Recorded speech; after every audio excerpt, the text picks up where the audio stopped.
Well, here I am in Adis Road, and on my right there was the site of Adis Lodge, named after Mr. Adis.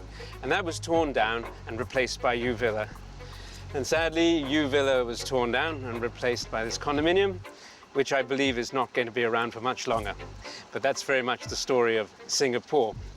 My name is Julian Davison. I've been living and working as an independent scholar, writer, editor in Singapore for the past 30 years. I have a great interest in Singapore's colonial architecture and the building of the British era. My father was an architect. He founded one of the largest practices here in Singapore, RSP, it's called today. In his day, it was called Radden Squire and Partners. Freestate approached me several years ago, and they were making a program called Listen to Our Walls. The series for me, even though I studied the subject, was very interesting. It was informative. It was insightful, it was good to look at, and it was quite amusing as well. So the basic premise of the series was to look at some outstanding buildings in Singapore's long architectural record, some of them existing and some of them being demolished. So it was kind of nice, this juxtaposition between the survivors and those who had disappeared from the record. And I think, so many people have forgotten about these buildings, especially the younger generation, have no memory whatsoever.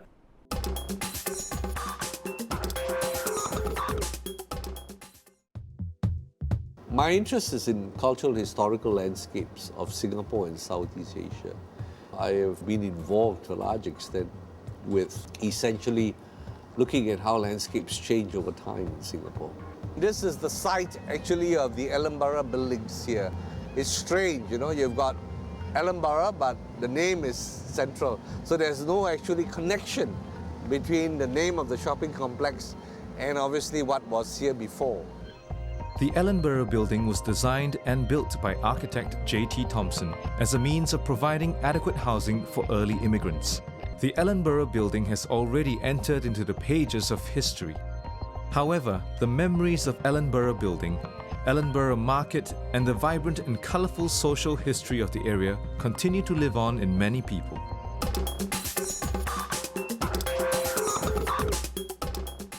The winner of a national competition launched by the government to design and build the National Theatre was the local architect Alfred Wong.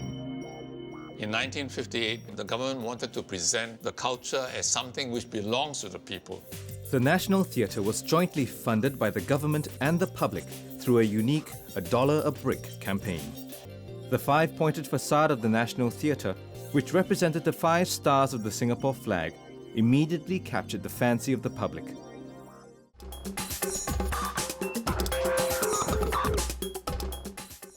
A house in 1915 costing a near mythical $1 million.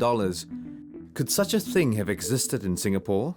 The guy who commissioned it was U Tong Seng, who's one of the most famous people of that era. And he commissioned this building from the premier architectural practice of the day, which was Swan and McLaren.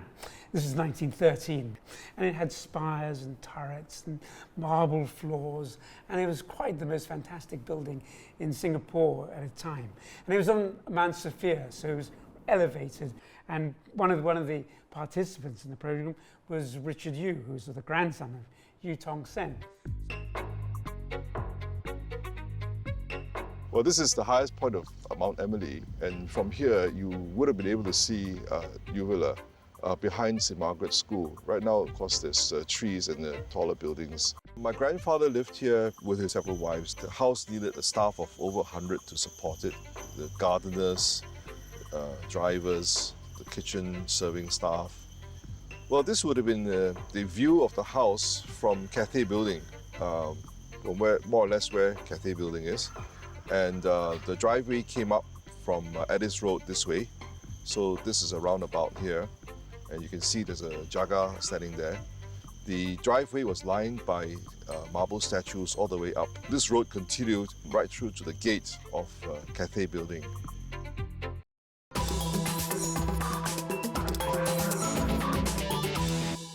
Some of the people who were interviewed for the series were the architects who actually designed the buildings that were still existing.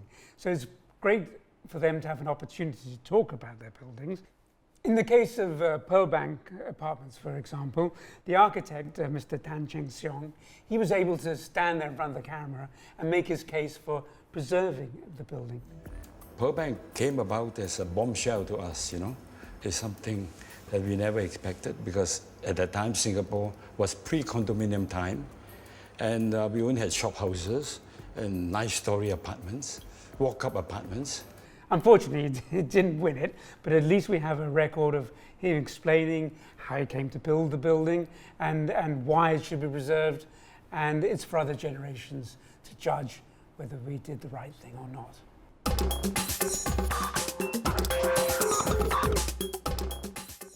The Victoria Theatre was originally a town hall in the civic district of the city. In memory of the late Queen Victoria, a memorial hall was constructed next to the building in 1901. With the opening of the Victoria Memorial Hall on 18 October 1905, the original town hall building was converted into a theatre. Currently, there are 55 gazetted monuments in Singapore, and out of which the Victoria Concert Hall is one of them. Victoria Theatre and Memorial Hall has seen many tremendous important historical events. This building is rather classical in style. It's reflective of the Edwardian architectural style of late 19th century. The clock tower essentially unifies the two buildings with classical pediments and textile facade. They built this portion and the clock tower before remodeling the town hall as the memorial hall. The clock was only installed 1 year after the completion of the entire project.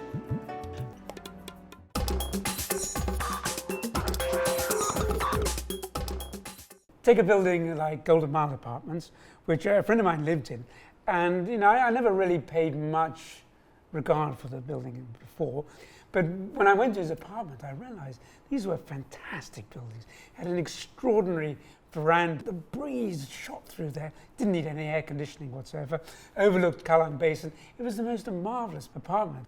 I had an opportunity to listen to the architect Willie Lim. Before the reclamation, there was actually there's no man's land. At that period, it was very apparent of the demand of small shops and small offices, also middle income housing.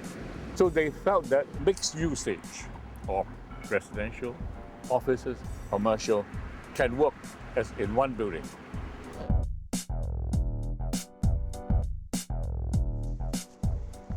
And I had the opportunity to visit the interiors, which I hadn't seen at that point. That was the most rewarding episode for me, particularly. And I approached the building with fresh eyes, and I would now be a strong advocate for it being preserved. And maybe people will think more carefully about what they demolish in the future.